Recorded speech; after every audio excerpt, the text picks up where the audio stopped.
Hi friends, hello అండి అందరికీ. నేనైతే పులిహోర ఏ విధంగా ప్రిపేర్ చేస్తానో ఈ వీడియోలో చూపిస్తానండి.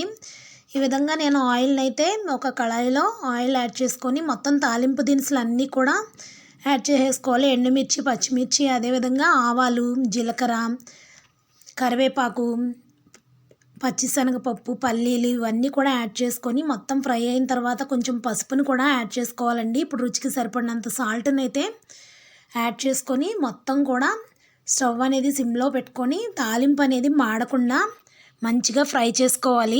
తర్వాత ఒక బౌల్లో అయితే చింతపండుని ఈ విధంగా వాటర్ యాడ్ చేసుకొని నానబెట్టుకోవాలి. చింతపండు కొంచెం ఎక్కువే తీసుకుంటే పులుపు ఎక్కువగా ఉంటే పులిహోర అనేది టేస్ట్ బాగుంటుందండి. ఈ విధంగా తాలింపు అనేది ఫ్రై అయిన తర్వాత ఈ చింతపండు పులుసుని అయితే ఆ తాలింపుకి మనం యాడ్ చేసేసుకోవాలి. తర్వాత ఈ పులుసుని మంచిగా స్టవ్ అనేది మీడియం ఫ్లేమ్లో పెట్టుకొని మరిగించుకోవాలి. మొత్తం కూడా వాటర్ అనేవి ఇంకిపోయి ఆయిల్ పైకి తేలే వరకు కూడా ఈ విధంగా పైకి ఆయిల్ అనేది తేలుతూ ఉంటుందండి. అప్పటి వరకు కూడా మనం స్టవ్ ఆన్ చేసుకొని మరిగించుకొని పేస్ట్ని ఈ కన్సిస్టెన్సీలో ఉన్నప్పుడు స్టవ్ అనేది ఆఫ్ చేసుకుంటే మనకి పులిహోర పేస్ట్ అనేది రెడీ అయిపోతుంది.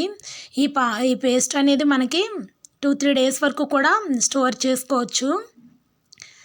ప్రసాదాల్లోకి ఈ విధంగా సింపుల్గా ప్రిపేర్ చేసేయచ్చండి. ఇంగువ యాడ్ చేసుకుంటే టేస్ట్ అనేది ఇంకా చాలా బాగుంటుంది.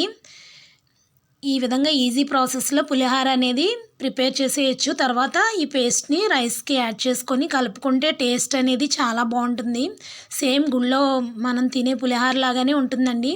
అందరూ ఈ విధంగా ఒకసారి ట్రై చేయండి ఫ్రెండ్స్. అదేవిధంగా వీడియో కనుక నచ్చినట్లయితే మీ ఫ్రెండ్స్కి, ఫ్యామిలీ మెంబర్స్కి కూడా షేర్ చేసి నా ఛానల్ని తప్పకుండా సబ్స్క్రైబ్ చేసుకోండి friends. Thank you for watching my video అండి. Thank you very much. ఒక చిన్న లైక్ అయితే ఇవ్వండి ఫ్రెండ్స్. Thank you.